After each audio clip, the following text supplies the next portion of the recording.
Vamos começar então a ver os aspectos de design tão importantes. Dentro desse tema, vamos começar mencionando a importância dos objetos theme, o gerenciamento de classes e o uso de imagens.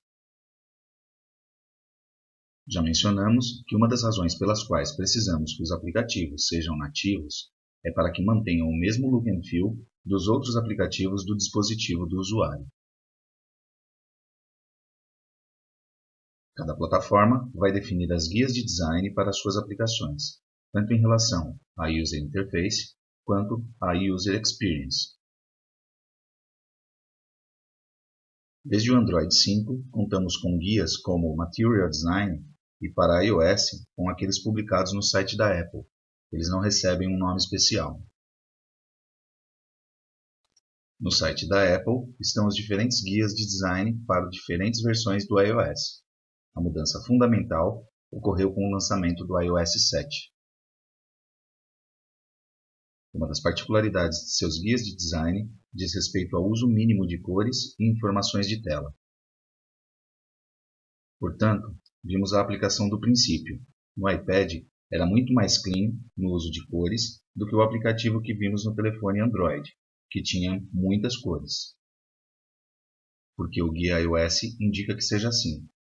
Use tons neutros para o fundo, cores chamativas para as ações, mas, por exemplo, uma das coisas que os guias dizem é que apenas 10 ou 20% do nosso design deve ter cores para que não conflitem com as cores do conteúdo que queremos mostrar. É indicado, por exemplo, usar cores que funcionem bem com fundos brancos ou negros. Recomenda-se sempre usar uma única cor, de preferência a da marca, para todas as ações dedicadas ao usuário. Por exemplo, aqui podemos ver esta cor, que corresponde à cor da marca, e não usar essa cor para outras coisas, evitando assim que o usuário se confunda. Desta forma, o usuário saberá que, sempre que essa cor aparecer, trata-se de um elemento em que ele pode executar uma ação. Veremos que isso se conhece dentro do GNexus como Action Theme Color. Este seria um design não recomendado, então, para esse caso. Encontraremos, por outro lado, a recomendação de usar os ícones gerais mostrados acima apenas e sempre para essas ações, para não confundir o usuário. Por exemplo, sabemos que este ícone, Action, em qualquer aplicativo iOS, corresponde a abrir um menu de ações. E sempre que apareça, o usuário irá esperar que, fazendo tap sobre ele, lhe apareçam ações.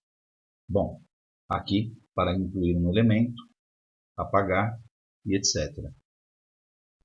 Na Tab Bar, que fornece a navegação principal entre as telas, recomenda-se evitar o menu de hambúrguer se os itens forem poucos e, discretamente, adicionar texto aos ícones quando não são universais. Se eles não estiverem ativos, é sugerido que os ícones sejam mais discretos, com um contorno preenchido, para que recebam menos atenção. 2 versões de cada item devem ser fornecidas, para quando está ativo e quando não está. Também podemos ver que até os tamanhos que os controles ocupam são estabelecidos. Todos os ícones no aplicativo devem ser iguais em termos de tamanho, nível de detalhe e borda. O iOS usa um sistema de coordenadas para localizar o conteúdo na tela. Este sistema é baseado em medidas em pontos, que mapeiam como pixels na tela. Numa tela de resolução padrão, um ponto, 1/72 de polegada, é igual a 1 pixel. As telas de alta resolução têm uma maior densidade de pixels. Uma vez que existem mais pixels no mesmo espaço físico, existem mais pixels por ponto. Como resultado, os monitores de alta resolução requerem imagens com mais pixels. Para o primeiro iPhone, a proporção era de 1 a 1. Um ponto era igual a 1 pixel. Então, vieram as telas de retina, onde um ponto foi transformado em 2 pixels. E hoje, temos telas onde um ponto é transformado em 3 pixels. Por esse motivo, ao desenvolver nosso aplicativo, devemos fornecer imagens de alta resolução também, porque as imagens que serão usadas dependem do dispositivo no qual o aplicativo será instalado. Isto é possível multiplicando o número de pontos em cada imagem por um fator de escala. A resolução padrão tem um fator de escala de 1.0 e é conhecida como uma imagem @1x. Imagens de alta resolução têm fatores de escala de 2.0 ou 3.0 e suas imagens são conhecidas como @2x e @3x. O ícone do aplicativo é usado para o branding do aplicativo. Aparece na App Store, na tela Home do dispositivo, no Spotlight, ou seja, na tela de resultados da pesquisa, e na tela de Settings. Portanto, é fundamental incluir esses ícones em diferentes resoluções para que, dependendo do dispositivo, seja usado o que corresponde à sua resolução e ao tipo de dispositivo, telefone, tablet, etc. Observe que os tamanhos são pré-determinados, bem como a forma do ícone, arredondado. Por causa de tudo isso, é que existem guias. Aqui vemos, por exemplo, para um iPad, justamente como dissemos antes, a imagem que se utilizará como ícone da aplicação Event Day na Store e na página Home do dispositivo, esta de cá, 76 pontos. Aqui vemos a de 40, para Spotlight, a seção de buscas, e aqui o tamanho da resolução de imagem que temos que disponibilizar para ser utilizada na tela de Settings do respectivo dispositivo. Então, definitivamente, quando desenhamos a aplicação, temos que disponibilizar a mesma imagem com diferentes tamanhos e resoluções. Tudo isso temos que incluir na aplicação para que possa ser utilizada a mais adequada. Observe que o ícone é projetado quadrado e as bordas arredondadas aparecerão automaticamente no dispositivo. Dentro dos guias também está o desenho das telas de acordo com a orientação. Aqui temos a orientação Portrait, uma aplicação que é um calendário. E aqui temos a mesma aplicação, a mesma tela, mostrada em Landscape. E vemos que são diferentes, justamente para nos adaptarmos ao tamanho que dispomos.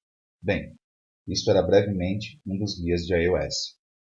A plataforma Android, a partir da versão 5, incorporou os guias de design, conhecidos como Material Design, para criar um ecossistema particular e característico.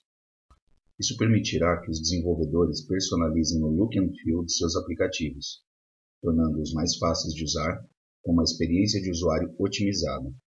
Como veremos, estas funcionalidades serão oferecidas pelos GeneXus de duas maneiras, através de propriedades personalizáveis e também serão fornecidas por padrão. Aqui, mostramos um aplicativo de vendas, desenvolvido com GeneXus 15, que segue as diretrizes de Material Design, onde a uniformidade no uso de cores para certos elementos comuns se torna fundamental.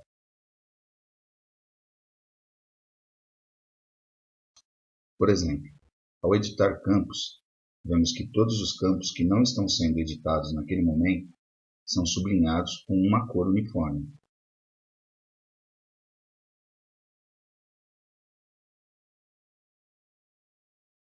Essa cor será conhecida como a cor normal. Então, quando o campo estiver sendo editado, ele vai aparecer em outra cor, e essa cor é a cor para Activated.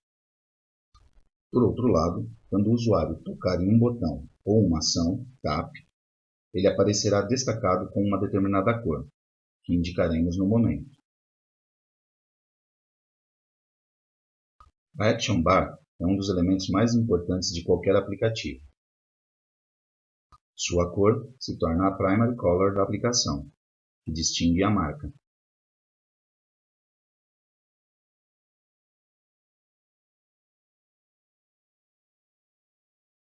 Os guias do Material Design indicam que a cor que a barra de status, ou seja, a barra na parte superior da app, a que contém a hora, indicadores de bateria, Wi-Fi, notificações, etc., deve assumir é uma cor mais escura do que a primária e é conhecida como Primary Color Dark. Além disso, a cor dos ícones incorporados na Application Bar devem ter uma cor em harmonia com a cor da Application Bar, e a ideia é que seja uniforme em todo o aplicativo. Isso é conhecido como Action Tint. A cor dos controles que são ativados pelo usuário também é estabelecida uniformemente em todo o aplicativo. Por exemplo, tape em um botão ou texto para confirmar. Aqui no exemplo, em uma tela modal, que são controles que são ativados pelo usuário. Então, isso também poderá ser configurado e se conhece como Accent Color. Por outro lado, vemos que a Status Bar pode ser escondida em certas condições. Por exemplo, quando o usuário desliza a tela para ver o que está mais abaixo. Nesse caso, podemos, por exemplo, fazê-la desaparecer. Também tem uma sombra sobre o controle que o destaca, indicando ao usuário que é um controle selecionável. É por isso que Elevation é a propriedade que permite que você configure esse efeito, como de altura. Tab Strip. As abas são mostradas com uma imagem e uma cor de fundo. Um indicador da tab ativa, com um indicador de cor e com uma elevação. São todas normas que se aplicam de acordo com o Material Design. Touch Ripples é usado para notificar visualmente o usuário que o tap que ele fez teve efeito. Quando o usuário final toca tap em um controle que tenha um evento associado a ele, um círculo expande-se do ponto onde ele tocou até as bordas do controle, preenchendo-o completamente, mostrando que o evento está sendo executado. Isso é definido automaticamente por GNexus. Não precisamos fazer nada.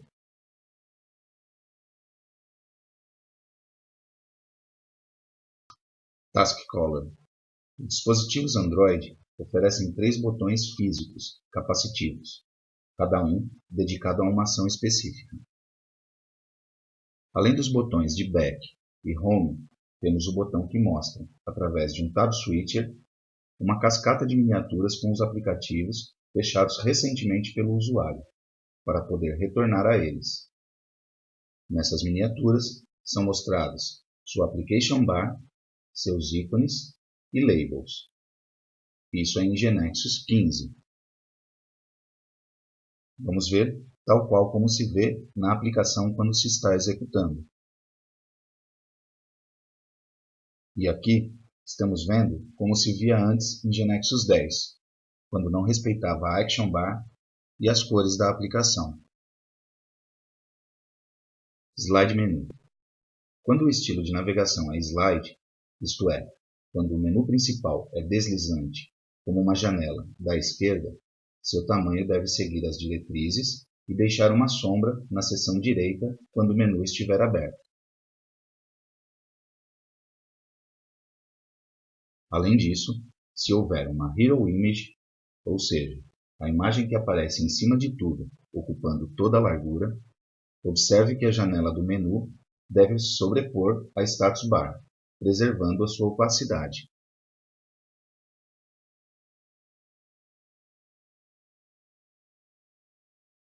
Da mesma forma que para iOS, para Android também é necessário fornecer variantes da mesma imagem, de acordo com a densidade.